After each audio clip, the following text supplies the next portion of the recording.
bought a house in Cabo to shake off my cargo. It went a little bit far though. I didn't blow my top off. 9-6 by Arsenal. I didn't drive my car home when I drank that charcoal. Man, I miss my mom so. Ask me how it feels. I say it feels too real. When you pick up speed towards pitch black weed. Well, you got your thoughts all in there deep. What about your heart? Does it beat too hard? Mine does. Mine does. Mine does. Mine does. Hey man, yeah, it's the summertime, right? Let's get it like or not. Like it or not, it's going. Like it or not, it's going. Yeah. Like it or not, it's going. It's going. It's going. It's going. It's going. Like it or not, it's going. Like it or not, it's going. Like it or not, it's going. It's going. It's going. It's going. It's going down. Rebecca Zora's in the house. You know she got a funny story to tell. Talking politics, culture, a real life ish. I live in life in the ATL. Benjamin, yeah, that's my man. She's always coming up with the master plan. Politics, dreaming, trying to find the meaning of life. While the feds keeps us in stride. I am your DJ exclusive. Y'all know who I am. I stay dropping them jams. Good hope, dad jokes, culture, it's politics. What's here right now is the culmination of all of this. I started out with the mic in my hand, and I ended up with the plethora of fans. I love bringing joy to the people. It makes me feel great, makes me feel regal. I do what I do for you. Tuesday to Thursday, you know how we do. Let's go. Down. Like it or not, it's going down. Like it or not, it's going, it's going, it's going, it's going, it's going down. Like it or not, it's going. Like it or not, it's going. Like it or not, it's going, it's going. Hey man, let's start this damn show. Like It or Not with Benjamin Dixon starts now.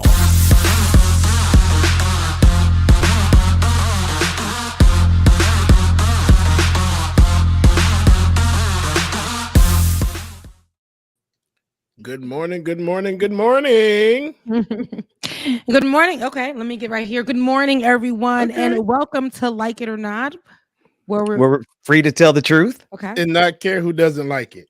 I was wondering how that was gonna go. Yeah, I'm not prepared for the throuple all the time, so I was trying to make sure we was together, but we had it kind of together. Let's try it again. It's like one of our last ones of the year. So, welcome to Like It or Not. Well, we're free to tell the welcome to Like It or Not, where we're free to tell the truth and not care who doesn't like it. Yeah, you know what it is, Rebecca, is that for years it was just you and me saying it. Like back in 2017, back when my hairs weren't as gray.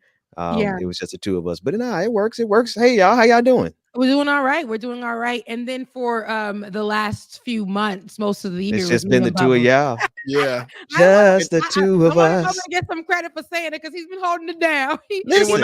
And even before then. Yeah. Y'all gotta remember too, it was like we never got that damn thing. It wasn't good. It was a whole mess the whole time. We tried. Good. But here we are, and we're here together. I love to see it. I love to see Bubba, okay, fine, I see you. But I love to see Brother Ben with his blazer. Okay. When he comes with his blazer, just know that he's coming with some heat. Listen, I'm worried about I don't know if I'm pastor of Antifa or pastor the Cavassier, but I'm pastor of something. I like that a lot. But we actually have a lot of great stories. I think stories that were trending towards the weekend, but also into this week. I actually wanted to touch on a few. So we have those stories to come, but what are you guys' holiday plans? I know, are you guys going to involve yourselves in capitalization, or are you gonna, what are your plans for, let's say, first Christmas? DJ exclusive, you want to go first? Ben, I'll let you go. Listen, man, I'm not really much of a materialist. I don't really like to buy a whole lot of stuff, and I'm having to learn how to like do it because I have kids and Right. they're growing up with Disney Channel telling them everything, Disney Plus and all the ads on YouTube telling them everything they want for Christmas. So somewhere between me not really being the person who celebrates, I mean, I don't get me wrong, like I do the music, I do the food. We're gonna do that. We're gonna have, we're gonna take the whole day and like go outside and play football like you do at these days. But as far as gifts and whatnot, my wife is helping me to learn how to buy gifts for my kids because I'm not really a gift person. She's usually the one that buys the gifts. Everything. Right? Does it? Ben just puts them together. That typical. I'll you cook. give the money and then she goes to buy it and she wraps it up. She puts the thoughts into the gift. She does all of that. So even though you put the money in, she does the work. And I need people to understand that. Like that's the people be thinking, oh, you know what I'm saying? Like he giving me money, but no.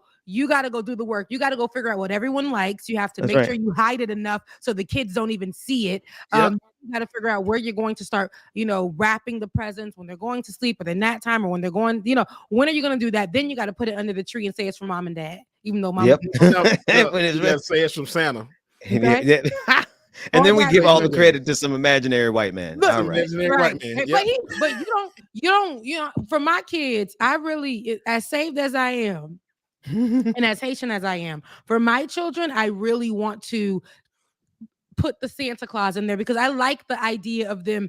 I want to be able, I don't want that time to run out for me to utilize that as punishment for my kids. Mind your business, judgmental people. But I want to be able to say, Santa ain't gonna give you that gift if you keep acting like that in the store. Oh, you want to have it? You need a threatening tool. Okay. Santa, I know Jesus is the reason for the season. He brought Santa Claus here so that he can gift you, and now you sitting over here acting up. So I'm gonna tell Santa Claus what. Yes, I am. Yeah. It's useful for that. It really is because mom used to do it to us all the time, and that reminds me. Like I remember one year, mom probably don't know this, but she probably gonna know now. We would always, mom then would be up late night getting all the gifts, and she would hide stuff. Rebecca, exactly what you said, hide stuff everywhere in the attic and closets. And it was one night, me and my brother got up, and we just having like, hey, come on, let's go to the closet. Open up the closet, it's this big ass G.I. Joe fighter plane that we had been wanting, and then all these other toys. So we just having like, okay, we just gonna cover this back up. We just gonna act surprised. We opened it up on Christmas morning, and then like, look what Santa bought you. Like, Santa. I love. Thank you, Santa. Mom. What about you, Becca? Me, my mama, she wanted to give us like she ain't speak no English. So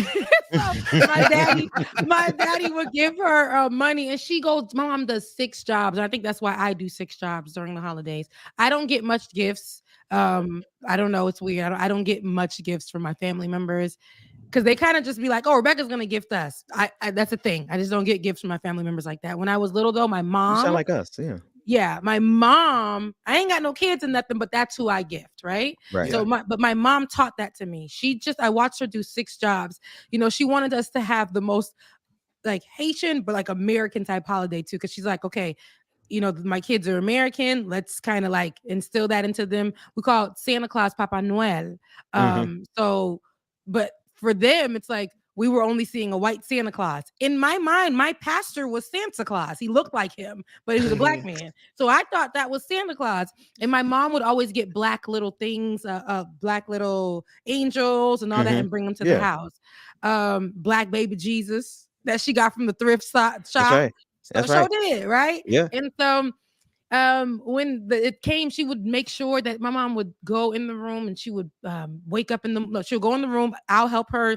None of the kids helped. I would help her do all the gifts. And then when I went to sleep, she would do my gifts. And then in the morning time, that would be such the big thing. And my dad would pull out the camera and, videotape us. So we have older videos from that time that we actually looked at most recently. And what the hell was I wearing? My hair wasn't done right. It was crazy. I had crust in my eyes. Couldn't wait to see. So we all got them kind of pictures. Look. Yeah, it was a fool. It was a fool. But ash around your ankles. Okay.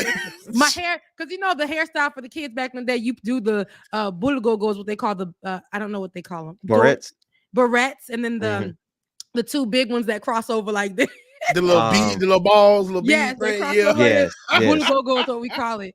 But you know, but it was the old style because my mama did my hair for Christmas. But you know, when you bad, I wasn't bad. But you know, when you don't wrap your hair, you James, know, she when you was don't, bad. but we had to put stockings on our hair as Haitian kids. When you don't put the stocking cap or the stockings on your hair, I woke up just all kinds of fuzzes on my edges. But I'm like, oh, thanks, mom. I got a toy. Best gift she ever got me was a Brandy doll that I still have till today. Brandy, Nice. And I was older though. I was in middle school when she got that Brandy doll, so I didn't really. But I loved Brandy her so the much. singer. Brandy the singer. She got an Cinderella action figure. doll. Oh yeah, she was one of the first Black Barbies. Yes. Yeah. Oh, yes, okay, okay. The Cinderella one. Yep. Okay, that's It what's up. wasn't That's what's Cinderella. up. It was Brandy. Her. It was just Brandy as a singer. Brandy. Brandy as a singer. Nice. That's what's Yeah. up. Brandy I gotta action remember figure. Rebecca is like the younger in the middle school time. So yeah, she would. She's have in our had zone. that. She's in our zone. Yeah. yeah. Well, especially I because would- Brandy's a singer, and Yeah, Rebecca's she's a singer. She's Yeah. and I Singer. loved her. And my sister was obsessed with her. Melinda was so jealous when Melinda was in high school. She's like, "Why did you get Rebecca the Brandy doll, girl?" Because I could like her too. But that's the holiday. This holiday season, I want to go ahead. I've already started. All of my nephews have sent me their y'all. They sent it to me in a note, except for one. They sent What they it to wanted for me- Christmas. Yes, in the God. what they call that little document. On See, the that's why I phone? don't give gifts. Too many people be. Look, The notes. my notes, nieces yeah. and my nieces sent it to us in a Google Doc, so they can send Oh, it to everybody. wow. Regardless they had See? an iPhone or not. Google They Doc. share it. Yes. Wow. Yep. And Y'all really be out here extensiveness. participating in capitalism like that. That is what, man? amazing. You- for the You are kids. so right. But you right, Ben. I don't got no kids. You got them, right? You got And I don't even buy. and they are. I know kids are expensive. So for Yes. this time of the year, I can be the rich and give something that they need. And what I love is these kids that I call my nephews, the younger ones are very jovial. They still have kid in them. Like, one of them is like 10 years old. So he's asking for like a lightsaber and a light up ball. I was shocked because, he's a 10-year-old. So I'm thinking that he would want something like on TikTok, but he still has that youth in him. That's what's So up. I Some love of the that. kids are still kids. Hell, I still ask for Legos at my big grown age. Give me See? Legos, and I'll be happy as hell. Y'all see all my That's what's toys up. back here? Y'all already know. Yeah, but that's I feel that. we're celebrating Christmas.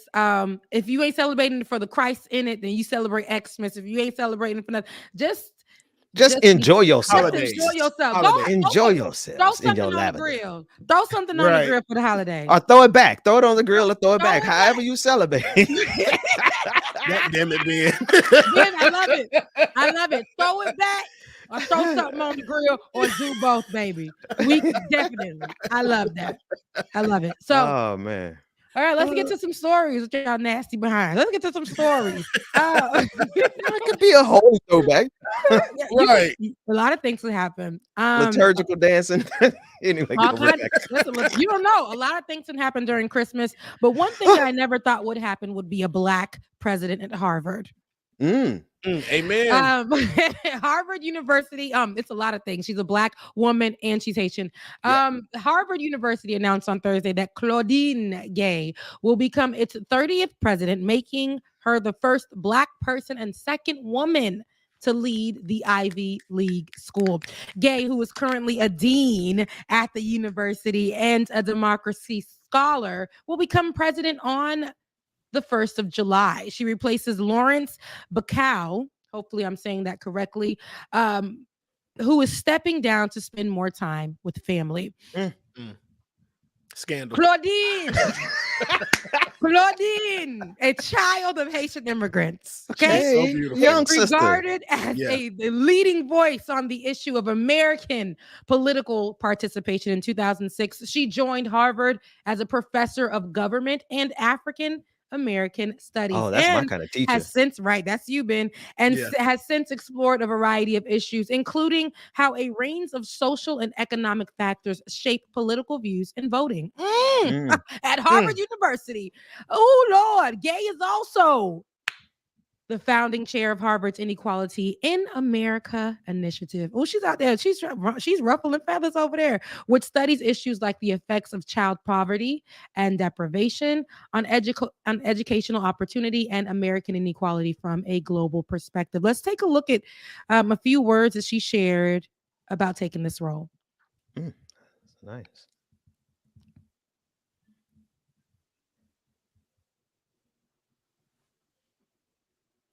Moment of rapid and accelerating change, socially, politically, in the economy, technologically. So many aspects of life are being reset. With the strength of this extraordinary institution behind us, we enter a moment of possibility, one that calls for deeper collaboration among faculty and students from across the university. It calls for pioneers into new areas of research, fresh thinking, not only about the problems that we face, but the solutions to our greatest challenges.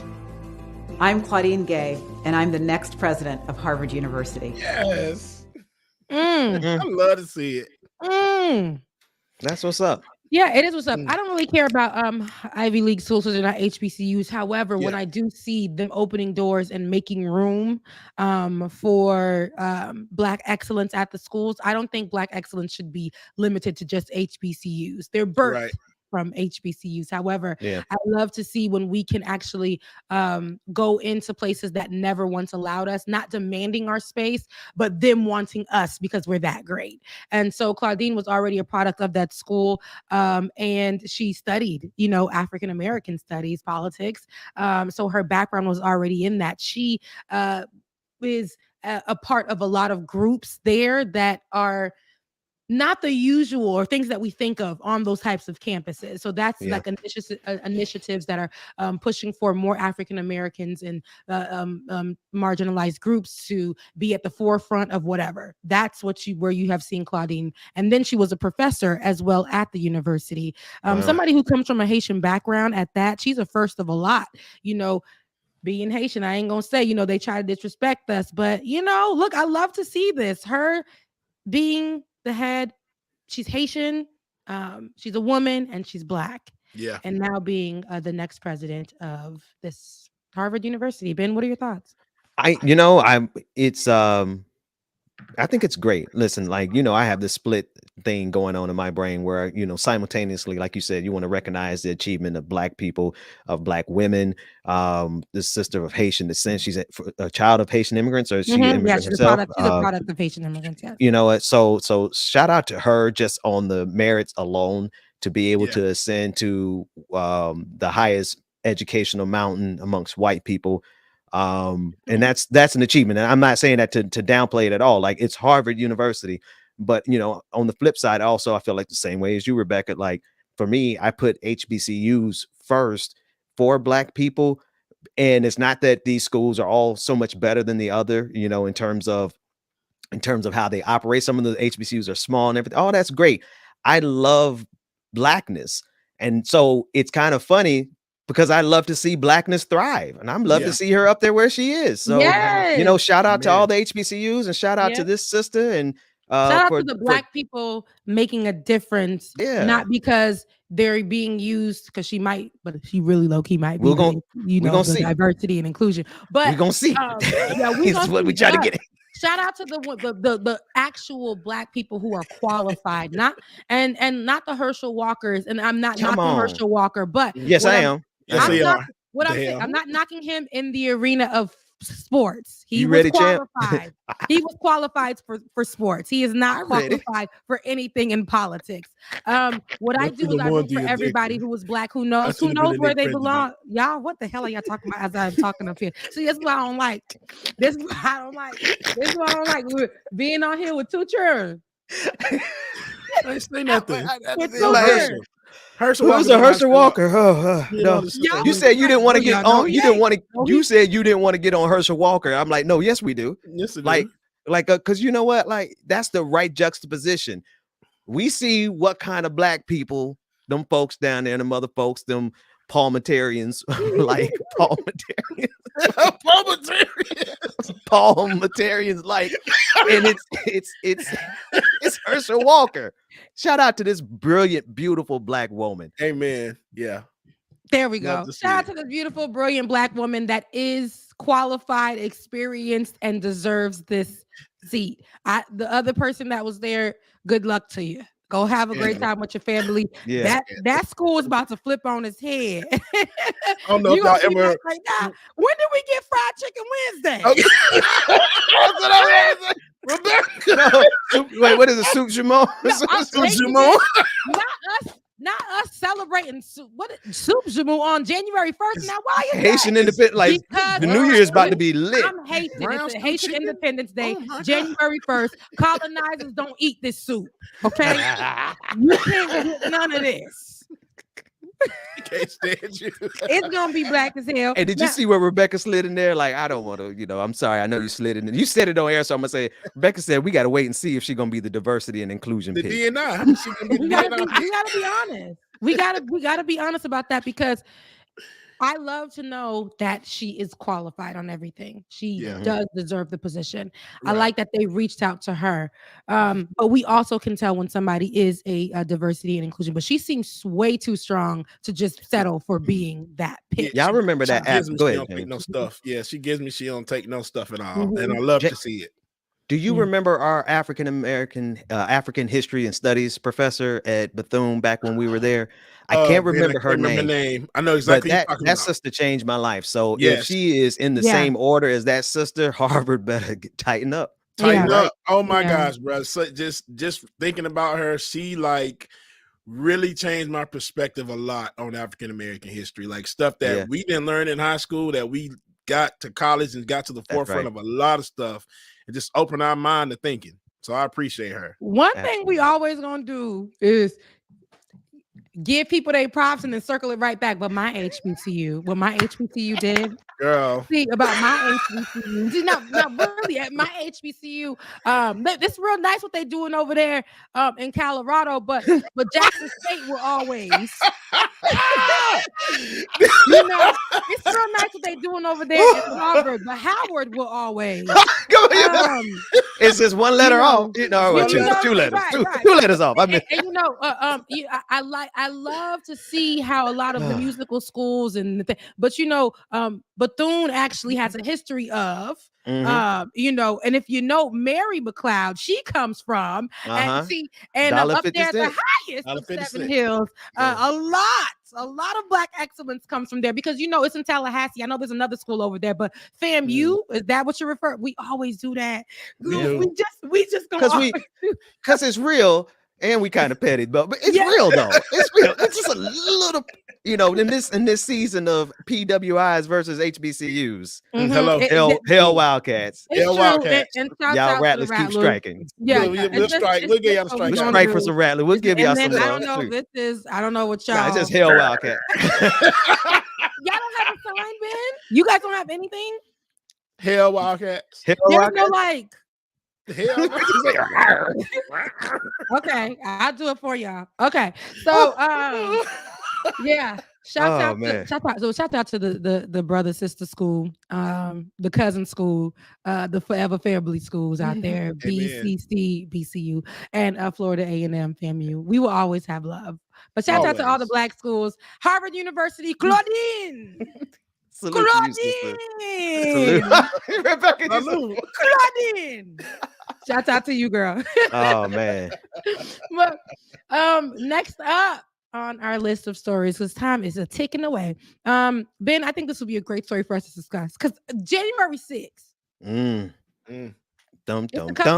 It's a couple of people I want to know where they were on January 6th, but that's right.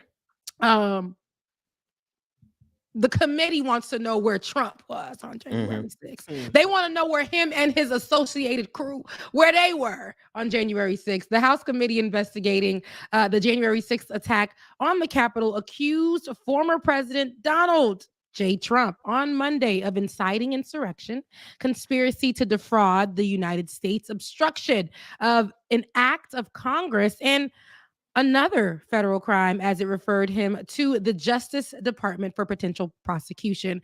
The action, the first time in American history that Congress has referred a former president for a criminal prosecution, is the coda to the committee's 18-month investigation into Mr. Trump's effort to overturn the 2020 election that culminated in a violent mob of the former president's supporters laying siege to the Capitol. Beginning election night and continuing through January 6th and thereafter, Donald Trump purposely disseminated false allegations of fraud related to the 2020 presidential election in order to aid his effort to overturn the election and for purposes of soliciting contributions. These false claims provoked his supporters to violence. On January 6th, we all saw it. Knowing that he and his supporters had lost dozens of election lawsuits, and despite his own senior advisors refuting his election fraud claims and urging him to concede his election loss, Donald Trump refused to accept the lawful result of the 2020 election rather than honor his constitutional obligation to take care that the laws be faithfully executed. That's right. President Trump instead plotted to overturn the election outcome. And these are only 2 of the 17 points the January 6th committee has concluded. Let's take a look at what the leader of the committee had to say. The committee looked at it long and hard. And from our vantage point, we couldn't do anything except make the referral. It was clear in our review, it was clear in evaluation of the evidence uncovered by our committee that those actions taken by former President Trump clearly created a problem for this country. And we were all concerned about it, but we were concerned about it to the point, Jake, that we moved it to the Justice Department. We will move all the evidence that we have uncovered, and it will ultimately be up to them. But it's clear the aiding and abetting and encouraging that went on. Everyone, for the most part, saw it play out before their very eyes. So we saw it. And that's Chairman Benny Thompson. He is the chairman of the January 6th committee. But Ben, do you think that this will actually go anywhere? Because does Trump deserve the criminal charges against him for what happened, the domestic terrorist attack on January 6th at the Capitol? Great question. I'm glad you asked. But first, I do, since speaking of HBCUs, I got to shout out Alcorn State University, which is in the district of Benny Thompson there, the 2nd congressional district in Mississippi. Right. Alcorn. Alcorn. Thank you. This girl said Acorn. I'm begging Rebecca. So anyway, okay. Should he go to jail? Yeah, absolutely. Absolutely, he should go to jail. But is he going to go to jail? Merrick Garland hasn't shown, the Attorney General has not shown the willingness to actually go the distance himself, even though he has appointed the special prosecutor by the name, I believe, Jack Smith. Now, Jack Smith is the kind of guy who goes after former presidents. You know, he's known throughout the internet. He has international accolades. He's known as a sharpshooter. And if anybody's going to come for Donald Trump's head, based on the evidence, it'll be Jack Smith. That said, I've never seen this country hold a president accountable for nothing. Right. Period. Okay. Because he did that. We seen it. We seen it play out just like everybody else did. But it's one of those things that I just feel like they want us to buy time, and they will find a way to mold former President Donald Trump as some kind of he was a bystander. He didn't really know this was going to happen. He did not plan for it, although we know there was a lot of whistleblowing. We know there were a lot of rallies held in his name. Till this day, right now, if you just go down to Palm Beach and right over that bridge by my house, people are still daily going over there, daily as if they're being paid, with the Donald Trump banners that they've created with their F-150 truck saying that he won the election. Till this day, we're in 2022. We're about to be in 2023 in just a few days here, and they have been doing this since. Bubba, what are your thoughts on this? You know, as happy as I am that the charges, they want to bring charges against him, just feel like it's not going to happen. Like, if they prove me wrong, I'll be happy, but it's just like he's not going to get nothing but a slap on the wrist. But I just really want this man in jail. Yeah. Just really. But knowing the American people, this is going to increase his chances of becoming president in 2024.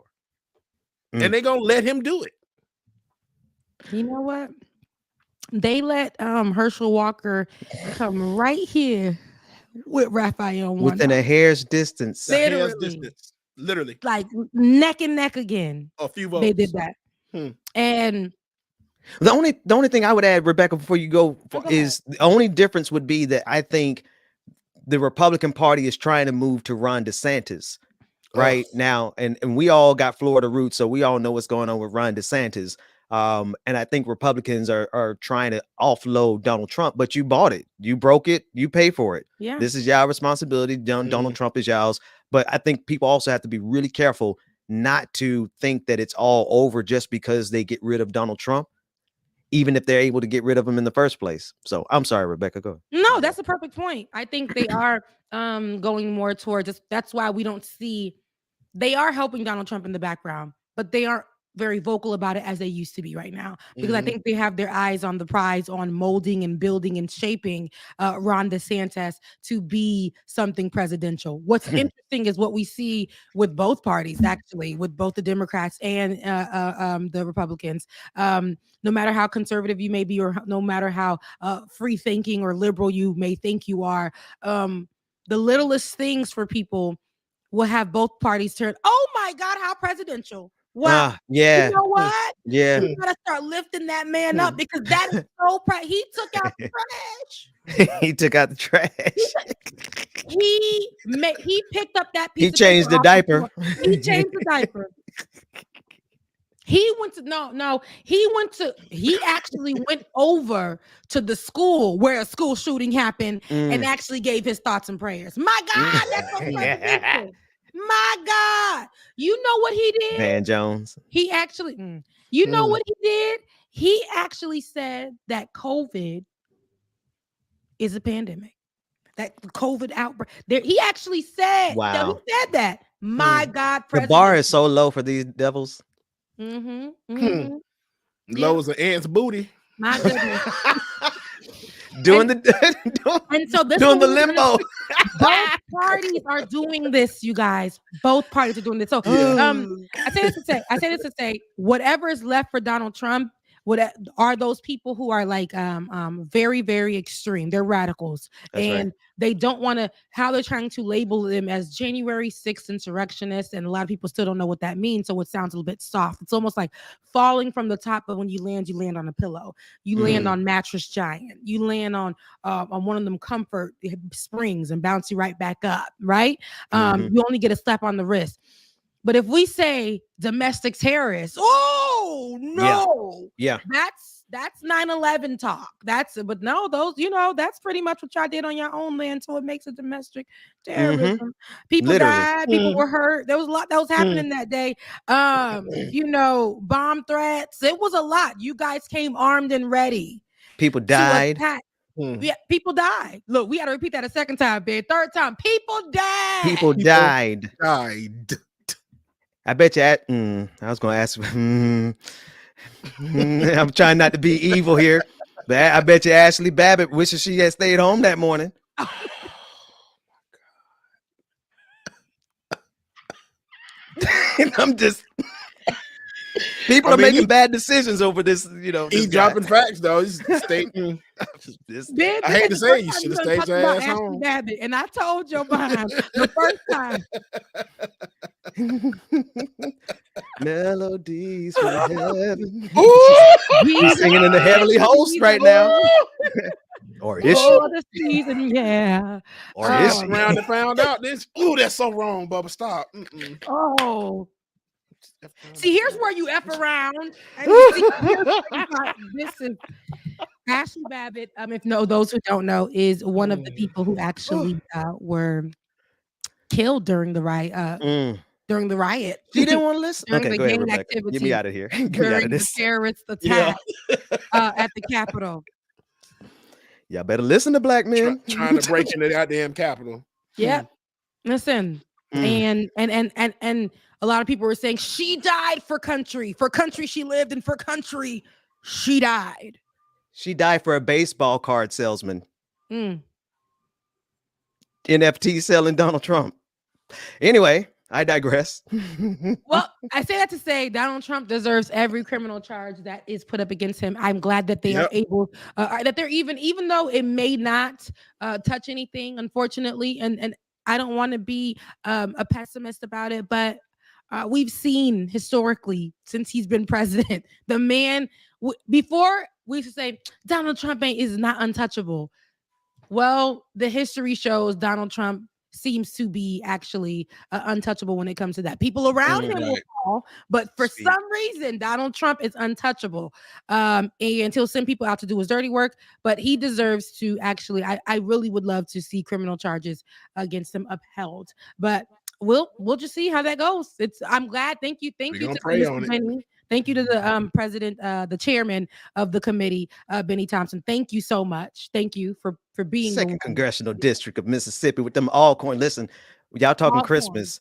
My very first memory of an HBCU was of Alcorn State University marching band coming marching down the streets of Brookhaven, Mississippi. Them drum majors were high stepping so high, and they were so tall. I was like what 5'2" then, and it just inspired me to. That's what got me into black marching bands. 5'2".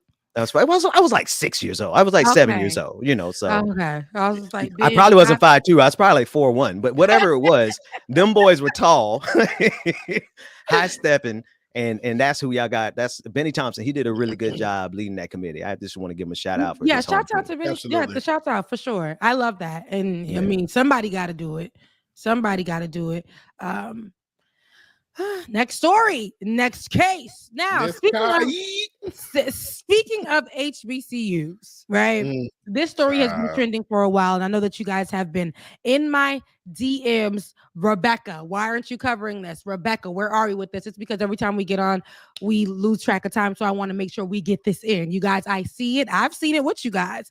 If you guys haven't heard already, Winston-Salem has been in the news for a few things, but this is one of the most prominent. Winston-Salem University HBCU community is in an uproar after a video surfaced of a student being arrested after an altercation with the professor. From the video context provided, it seems that the professor and the student got into a nonviolent argument over the student being told to leave the classroom. According to the video professor seems to have instigated the argument by raising her voice at the student, and the student raised her voice in return. A staff member who was not involved called law enforcement after the student refused to apologize, even though the argument was started allegedly by the professor. It is important to point out that this happened between a white professor and a black student.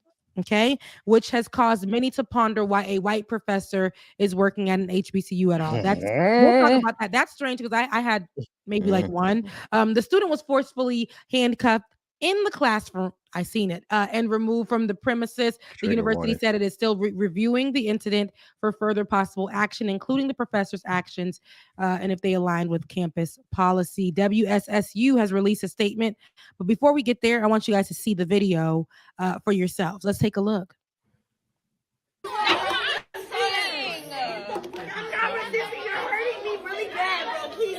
Is she still standing there letting this happen? Exactly. I hate you. It already escalated. She must have come out and hit him. I swear to God, I hate you. I swear to God, I hate you. I swear to God, I hate you, bro. You're the worst teacher ever. You get me taken out of here because I want to apologize. Because I want to apologize. You started yelling at me. You trying to embarrass me about my paper. You're a terrible teacher. Is somebody recording this? Oh, everybody is. You're recording everybody because that's ridiculous. Yes, that really is. For letting this shit happen. She sit here and say she loves black people and stuff, but you let this happen to her. Come on now. No, you yelled at her first. You yelled at her first, but you want her to apologize. It doesn't make any sense. You hear everybody in the class say, I have look at my grades, my GPA. I graduated by 8 points. I'm not no dumb bitch. I'm not stupid, Dr. B. The whole class. I'm so mad. I am valedictorian, bitch. I am valedictorian. Yeah, you weren't yelling at her. You were yelling at her. That's ridiculous. That's BS. I'm saying. BS. I'm like. Trying to say I'm sorry. That's in handcuffs. In handcuffs. Wow. Okay. There are a couple of things. Now, we're going to go in on them. I think that we may really have a great conversation to flesh out here. Before we do that, I wanted to add, while this was going viral, at the time, the HBCU stated that they are investigating And the student then put out a video herself the next day saying that it wasn't being investigated. No one reached out to her. Nothing happened. And then I think a few days after that, the basketball player Chris Paul had actually received he graduated from the school, and that now became news. And he gave his peers, I think it was $2,000 that he graduated with or something of the sort. So that then became news, and she was saying, I'm still waiting on an answer or an investigation to happen as it relates to my situation with this teacher. She said that she has now gotten her lawyers involved. But since the most recent, the school released a statement and said, we understand that the weaponization of police is a prevalent problem within our community. However, that is not what happened in this incident. University's Chancellor L. Wood Robinson wrote in an open letter, we know this situation has caused a great deal of trauma to those involved and our campus community at large, but please know that every available resource is being extended to bring resolution. Okay. So that's a little bit of what they said. She's and there's more that they wrote, but I'll stop it there because I'll just say I think the video has a lot of problems in it. If you watch it, like there's a lot of things in it. I don't like when kids and teachers are going back and forth, but I also don't like how the teacher or the professor, because she's in college, went and resorted to police presence in the classroom and the forceful removal in handcuffs of a valedictorian child, Black child, out of that classroom. I don't like that. I don't like that at all. And that's what was problematic for me. Go ahead, Bubba. I was about to say, and y'all see, and I just saw that for the first time watching this. When you read the statement, it said that another professor was the one that called the officers. And I just saw the other professor that was in there was also a white woman. Is it? If Josh can rewind it, the other lady that was in there in front of the class was also a white woman. White as hell. Straight up Karen. Y'all seeing it? Parliamentarian. Parliamentarian. Thank you. Regardless of the fact, we have to know better. I think the issue people are bringing up online is that the teacher, why do HBCUs? Like I said, there's a lot to cover here. I don't like when I see kids going back and forth with the professors. I don't like it at all. I hate to see it. I don't like it. But this is simply, to me, unacceptable. I see him. Unacceptable. This teacher is showing that she felt threatened because the student was talking back, threatened by the black girl raising her voice or challenging the teacher, I may say. And then the other teacher thought, hey, go ahead and get you some police presence up in here because she's popping off at the mouth. And they thought that would be a way to reprimand this child. And that's very, very problematic. Now, for the topic that was trending in social media, where why is a white professor working at an HBCU anyway? Honestly, that's not something that is uncommon. We won't see a lot of white professors, but we will see others working on campus as a professor for whatever class it is. It could be math, it could be whatever. It's going to be majority Black teachers that you see most likely on an HBCU campus, or Black professors that you see on the campus. But it's not uncommon or unheard of to have a white professor working at an HBCU. I mean, I know at Cookman we had, maybe it was like one or two that I can recall, but the most majority of the others were Black teachers. We had a few foreign teachers that worked at Cookman. I'm sure that was the same at FAMU. It's one of those things where that diversity and inclusion comes in effect at HBCU. That's our diversity and inclusion numbers. That D&I come in as well too. You got to have at least one. So I feel you, Rebecca, like on the arguing back and forth with kids and professors and stuff. But this, I know how this. I taught long enough to realize how this situation rolled out. Yeah, the teacher said something slick out of her mouth, and the kid said it right back. Yeah. And the thing is like when you have professors or teachers, I don't care what grade they are in, when they don't know how to talk to students with the kind of respect that they expect back, That's the thing. Is like, you have these authority figures, and then here's the other thing. Isn't that a black man who arresting her on top of it? So we already know how to deal with the fact that she did talk about that. She stated that the black officer actually was there first, right?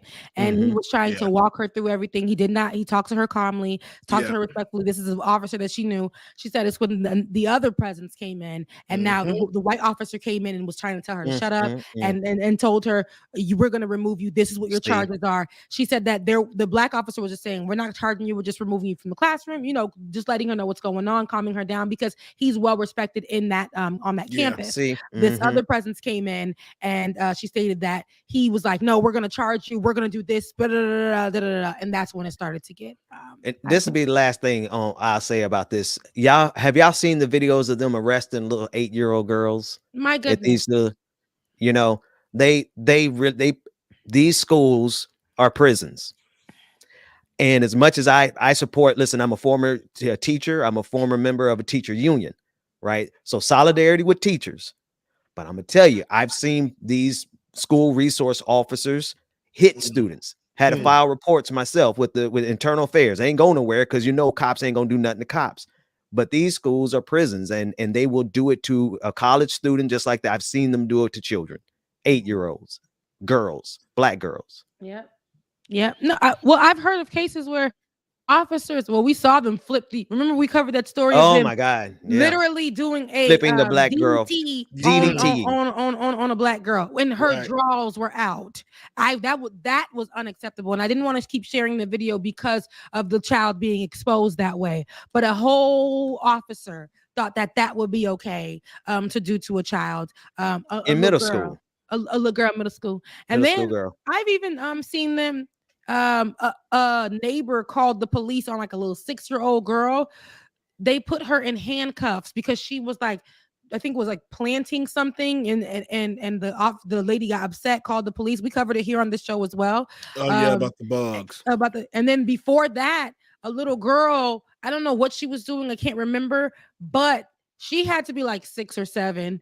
They walked her into a courtroom with cuffs on her wrist, and they couldn't even fit her wrist, to ask her what she did. You see what I'm saying? Let me go one step further. Now, this is what's happening to black kids, right? Everything we said is happening to black kids every day in this country. The children that they snatch from migrants and immigrants, they put them in court by themselves, not with their parents. They put them in court to answer questions for judges. So this is a barbaric system. And it's also, at the end of the day, the question is, would you ever see this at Harvard? Okay. Hello. Ben, you in the house today, brother? You in the it's the blazer. The blazer made me feel like blazer. You said it. Ben, you put that blazer on and said, I'm coming with the fire. That's it. No, Ben, that's a great question. Would you ever see this at Harvard? Nope. Would police presence need to be called to remove a student from the classroom who was going back and forth with the professor? Wow. I don't like to see that. I don't like to see that from the professor, and I don't like to see that from the students. I just think it's lacks decorum. There's no order in the classroom, especially if it keeps going. However, the student might have just walked out, or the teacher would have said, you need to get out of here right now. If you aren't going to respect the classroom right now, and the other students who are here to learn. But if Jimmy's daddy donated $1 million to Harvard, he get in that class and want to disrespect somebody, that professor gonna shut their mouth. Yep. Period. You're a dumbass teacher. What are you talking about? My dad bought this damn classroom. My maid makes more money than you. Oh, Jimmy, you can't talk like that to me, Jimmy. Okay. Oh, Jimmy, behave, Jimmy. Now, as a black teacher, should probably be different. I don't give a goddamn who your goddamn daddy is. We know because we've been in those classrooms where we've been I've sat in the classroom with celebrity or rich kids at FAMU. We all sat together in the classroom, and the teacher will treat each and every one of us the same. That's why I'm like, at an HBCU, HBCU going back and forth would never happen with a black professor. They're sending you out the classroom, or they're going to pack their things and go on home and say they don't got time for this. They don't get paid enough for this, and they're going home. Real. That's so real because They're I know not calling police presence to the classroom for somebody who was just verbally arguing with you. Just know that baby won't be in the classroom on the next time we come back here. Facts. Yeah, we ain't gonna take that because at Cookman, I love this conversation today. At Cookman, I know a few times my professor's like, "Oh, y'all not gonna shut up? Cool, that's fine, y'all got it," and packed their stuff and left. And we just sitting there like, what we supposed to do now? Like, on the day of test day, nobody's prepared. Why? Because we were in that classroom acting up. And what do they tell you at the HBCU? You gonna come here and learn responsibilities. You gonna come here and learn how to respect. We're not arguing with grown kids. You guys came to the school because you guys are growing up. You're not here with your mom. You're not here with your dad. We don't argue with children here. See, but now you get Asian Karen and Sue. Here we go. Yes. So I guess that does make sense, Ben, where the question comes into place. Why do we have these people teaching at HBCUs if they do not know what we call protocol? You do not call police presence into a classroom full of black children. I'm wondering why she's teaching why she's a professor in the first place if she doesn't understand classroom management. I mean, you have to know that for elementary school. What about on the professor level? Yeah. And even if she wasn't the one that called the police, why didn't she say something to her colleague? Say, "Hey, Susan, Karen, don't call them. We don't need that right now." Yeah. And then, if anything, why the hell mind your goddamn business, bitch? This ain't in your classroom. Go away. Go back to your class. Not her coming into the classroom as if this was an elementary school like and the kindergartners are oh my god. The kindergartners are being bad next door. So, the senior teacher, the teacher that knows how to keep her kids in order comes in there and like, what's going on? And she's like, well, this student, and in the beginning of the video, a little bit of this one is cut off, but in the beginning of the video, she said, "No, I'm not going to do that, Miss Such and Such. And no, you're not going to tell me that I didn't do that right. I put my heart and soul into this paper. You're not going to say that I know that I did it correctly." And the teacher saying, "No, you did not." The professor saying, "No, you did not." They're going back and forth. She's like, "No, I'm not going to take that from you. You're basically trying to talk down on me, and you can't because I'm like I'm a smart girl." She kept trying to reaffirm herself to the Karen teacher. It looks like it was one of those things where the teacher brought up some stuff in front of the class that you could have waited after class to say, "Hey, Miss Such and Such, I need to speak with you after class so we can go over this paper." But you brought it up in front of that class. So off the top, you were out of line for doing that. That's inappropriate as hell. Very much so. You're supposed to be a professional. You know how to do this. Come on, man. Yeah. Facts. But the cruelty is the point, because the question that Ben brought up I think is a great way to end this particular story. But would they do this at Harvard? There it is. All right. Next story, next case, because we got to get through these. But that was a good one. And now I understand why they do ask the question: why is there white presence as a professor at HBCUs? It can be very problematic. Let me go to this. Let me go to this story that is also very problematic, but confusing to me in so many different ways. I know that you guys probably heard it. It is actually in the news. It's everywhere, but it's not where it should be. I feel like mainstream enough. We're seeing it more on social media. I'm talking about Meg the Stallion. And what's his name? Tory Lanez. Tory Lanez. Yeah. He's only guy shorter than me. What's Tory Lanez, like 5'1"? His hands look like this. This is literally his hands with the fingers on them. This is anywho. This whole case is shit. It's a shit. Okay. So no, seriously, I don't understand a thing. And there are a few things I'll add to this after we read. But the trial of rapper Tory Lanez over the shooting of Megan Thee Stallion has started in a Los Angeles court. Now, we've been going through this for days now. I think it's been like a week, the accusation and the long-awaited hearings have sparked a war of words and divided, I guess you can say, the hip-hop world. Megan, whose real name is Megan Pete, and Tory Lanez, whose real name is Daystar Peterson. You know what? That boy's name is the Lucifer Daystar? And Peterson? That gives me a little like, what is he? He might have some Caribbean in him. Peterson.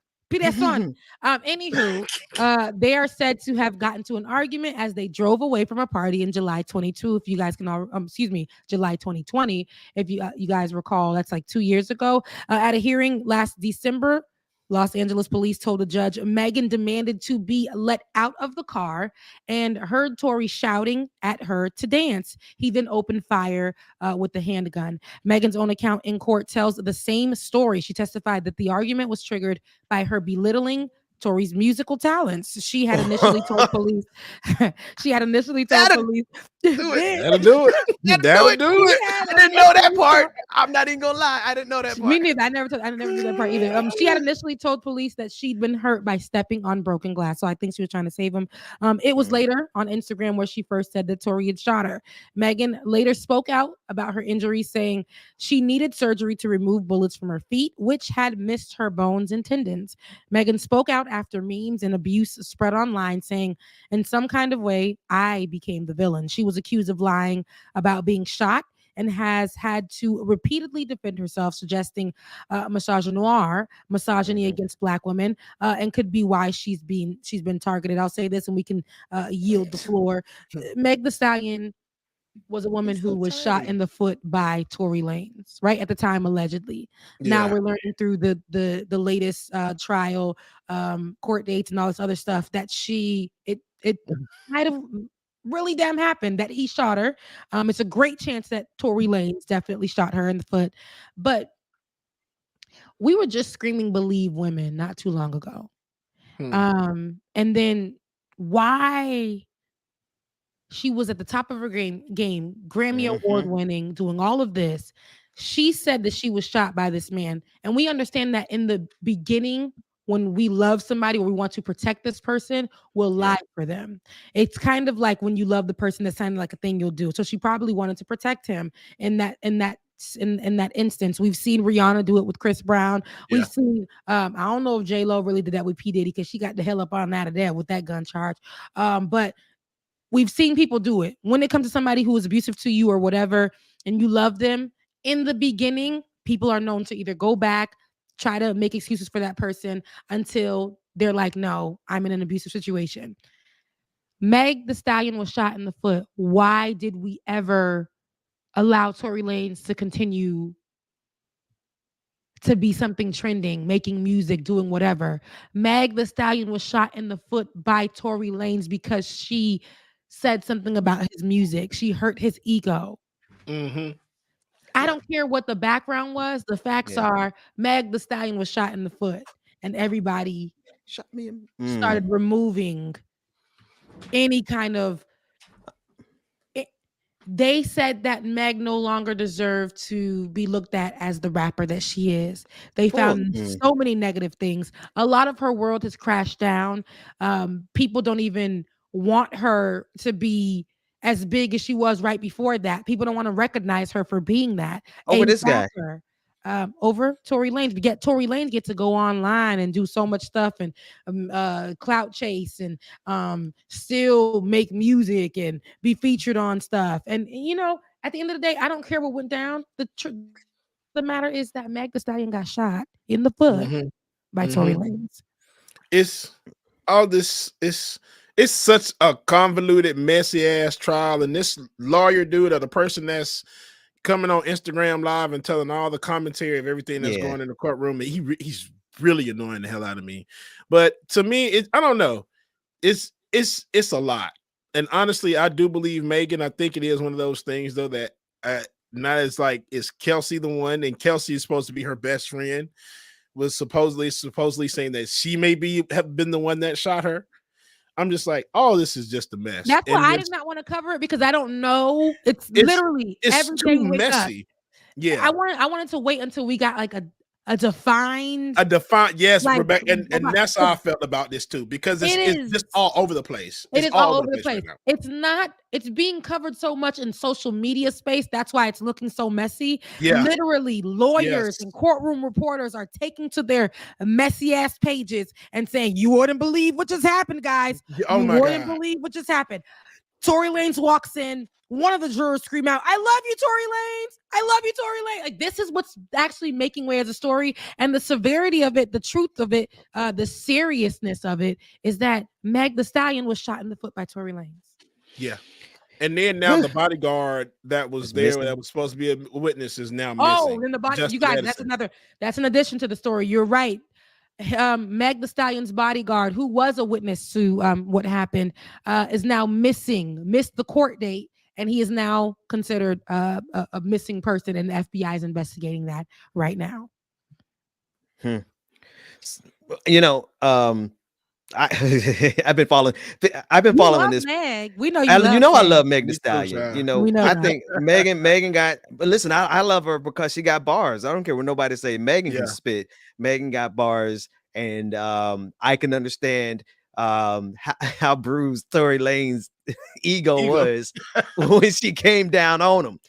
But you know, bruh, you be grateful you're with the Stallion, right? Don't try to be with her and then try to act like your bars are better than hers, because in my opinion, it ain't it. they ain't. Just get in your lane, Tony Lanes, and stay there. You had an opportunity to be with Megan Thee Stallion, but you got lost. You lost yourself, and then you shot her in the pinky toe. Like, bro, come on, man. Like, And now they're saying that he was trying to be with not only Meg but Kelsey and goddamn Kylie. And you know what you're saying right now, Bubba? It sounds like gossip, but no, this is actually part of court documents. Yes. This is actually what was said in, you guys, and Meg the Stallion is not on trial. Tory Lanez is. that's right. Right. That's Yep. right. Absolutely. Thank you, Rebecca. Jesus Christ. Allegedly. Thank you. Not allegedly on trial. Allegedly shot her. Let me say that, because allegedly shooting her. shot for allegedly shooting her. But with more of what's coming out, it's like, okay, he shot her, but why? This is what they're searching for. What's the why here? No, you guys, he shot her in the foot. But that's what a good defense attorney does. You know what I mean? Like they gonna muddy the waters, and if they don't do it directly themselves, you got all these people who are trying to get clicks out of reporting every little salacious detail and making something more out of it. Absolutely. But the question is, like, who shot her? And anyway, I just need this to come out in mainstream media, because all these gossip people, like I said, the lawyer guy with the gray hair, he's doing the most. Shade Room, and everybody posting his ass. They so messy. Bro, don't give him no goddamn clicks and likes, man, because who knows if half the shit that he even saying is true. Because for the last 2 years since the shooting of the foot, Ponderosa, and I hate to say that, but since this has been going on, and people have made her the butt of every joke. That's right. Drea did a podcast and lost her Savage Fenty deal because she made a comment saying, I wish a man would shoot me in the foot. She likes that toxic type of love. And because of what we know, when I mentioned this, what Rihanna's gone through, Rihanna stripped Drea. She said, no, ma'am. You do not get a deal with Savage Fenty. It's out of here. A lot of people have put Meg the Stallion as some kind of sexual being in this.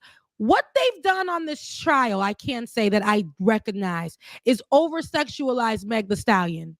Oh, yes. Even the people in the courtroom. They have oversex. They said, "Who did you have sex with?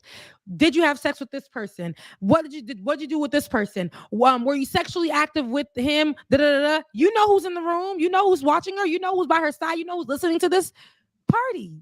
Who is her partner right now? Who has to see her relive this after she found love after that whole incident? Now she has to talk about her sex life with him. Her sex life. With that tiny little man. They're not asking Tory Lanez. With that tiny little man. What did you do? They're not asking him they're not asking him. But even if they did, he'd have the advantage that misogyny gives men all the time. Like he's celebrated. It takes two to tango, sometimes three. But in this case, they really are putting all the pressure on Megan. And they the way they get away with it is because in her lyrics, she chooses to talk sexually. But my God, have you listened to Tory Lanez music? Have you listened to any of these rappers' music? And you know what? I ain't gonna lie. I used to like Drake. His album, not this last one, but the one before. I know what you mean. I used to rock with Drake, but he his little half white Canadian behind want to jump in there and say, joke about her getting shot. Like, where they do that at, man? Because And then he 50 friends with Cent. Tori. They're both Canada's Yeah. Well, go on back to Canada and now Debussy or whatever it is. and now his ass about to be brought to trial for the murder investigation of Triple X Tentacion. Oh yes, this is called as a witness, Drake. Yes, because he's about. He said a line on that album with him and 21 Savage that was like, "I told you not to get involved." It was like a whole lot of mess. So now they pulling his ass into that case too. All of this shit is just terrible, messy. bro. And you see how you see how it comes off as messy and gossipy. Those two, I don't know if it's a thing about men coming out of Canada, not the Haitian men, because I seen y'all and y'all fine as hell. But I don't know. But those men coming out of Canada, and want to be rappers, there is a messiness about them, a little bitchiness in them. Yes, Can you do something for me? Can you get a little respect for me? Yeah, that's how they say. 42 stones for the 42 times he thought about proposing to somebody. Man, come on, Drake. What the hell? You 40 years old, man. Come on, grow up. You pushing 92 Corny and you ass. sitting here and you braiding your baby soft hair. You know that baby got that suavemente. You know he got that suavemente. What they and say? you over there trying to braid that baby hair, put him in a stocking cap. They said Pusha T roasted him so bad he went and claimed his child. I said, my God. He did. My God, today. He sure did. He did. It made him do right. Pusha T roasted him so bad, Drake went out and started getting braids. Oh, Jesus. Cornrows. Like Pusha T. Like, he sunned that man. Get me out of here with that mess. I think I have one more story I wanted to discuss. I don't know if we talked about this one. Did we talk about NDRE already? And not the one, I ain't been here, so I don't know what y'all. NDRE had expressed online, maybe this was a little week ago, and then we can get out of here because this is a little kiki. It keeps us nice and racist. India was online, and she was saying how Spotify, if you've been following us on the show, you would know that we've actually followed a story from India and Spotify and Joe Rogan, and how India called out Spotify for giving platforms to white nationalists and taking away opportunities from actual singers, Black people who utilize that platform to get paid and to make their money. And so so Spotify ain't never really like her no more. They ain't want to mess with her. They offer $1 million to Joe Rogan and nothing to 150 million. 150, excuse me, get me right, because you got a 50 more million on top. And I said $1 million, and honey, 150 million is very different. It's very different. It's very different. But she came out on her platform and she was saying everybody loves Black music, but they don't care about us. And the reason why she said that was because when you go to Spotify and they have the song Brown Skin, Josh, if you can get that picture for us, they have the song Brown Skin. If you ever know NDRE song Brown Skin, you know I love you, brown skin. Go next and see if we can get a bigger picture of that. But if you look right there, that's a white woman. Wait, scroll back. Ooh, no, it ain't. Yes, it is. I don't even know if you can zoom. What? Yeah, I wish we can get a bigger picture. Houseway. But it's a white woman who was on the face of soul music for NDRE's song Brown Skin. And she said, I literally just want to make my music, make my music, love people, and mind my business. I think 2023 calls for a new approach because if we know India, she even went on air and was like, you know what, Joe Rogan, that's your business. Spotify, that's your business. I know what a racist looks like. I don't want to fight with nobody. I said what I said, and that's it. And we were like, oh, why is she backtracking? And she's like, I'm not in the mood to fight. If y'all know NDRE, she's about peace, love, and Black folks. Okay. And I think she's tired to the point where she's just been so disrespected by Spotify. When you call out a platform as big as Spotify now, who makes money off of Black artists all day, and you call them out for being I don't even know what to call this, racist, but you are this is like right here. When I go search for braid styles, I have to put black girl braid styles because when I search up braid styles, not one black girl will come up in the Google for the styles. When I search up holiday glam, I got to put black girls in holiday glam because when I search it up in Google, I'm only going to get white, period. You're not going to see any black girls in holiday glam. When you go to Spotify, I should never have to look at the song Brown Skin by India.Arie with a white person as a thumbnail. Yeah. I wonder if that's, go ahead, James. I wonder if that's about to say, algorithm generated. I think they took it down now because I just They Googled took it. it. It This went to last week's Spotify. story. Okay, Yeah. and now it's the actual album cover. But Yeah, y'all should like- saw that before that even damn went live, man. Come on now. mm-hmm. I guess, and it's definitely insult to injury when you consider how little Spotify pays artists and Right. musicians, and then they take all that money and redirect it to one pretty mediocre white dude by the name of Joe Rogan, right? This is just assault in the open wound. She said what she said. She meant what she said about the situation. She knows racism when she sees it, and then they have this happen. So I can understand her being vexed by this. Mm-hmm. For real.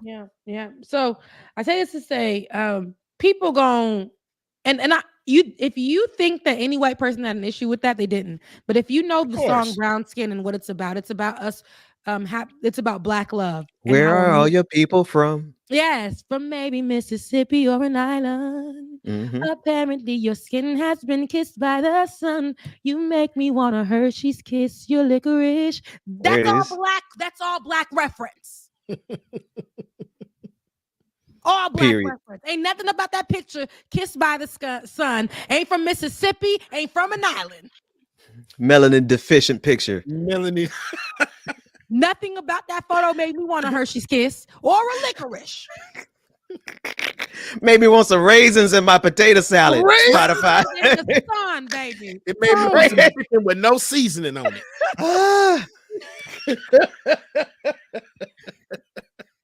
I am tired. India, to the point where it said India.Arie literally said, you know what? 2023, fuck around, find out. Literally.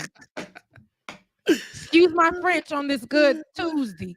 But that is exactly what it's pushed India to just want to remove herself from being about love, peace, and joy. She wants to go in now with the tool.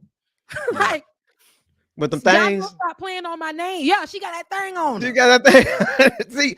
see, I listen, Sister India. Let me just let you know. Unfortunately, it is that season where we're gonna have to get turned up on a couple of people from these Caucasus Mountains because these white folks out here, especially white evangelicals, conservatives, and Republicans, and Nazis, and Joe Rogans of the world, and the owners of Spotify, the people who write the algorithms that make these decisions, they turn it up too. So I mean, I know she wants peace. I want peace too. I want to go to the backyard and barbecue, but these folks getting out of control.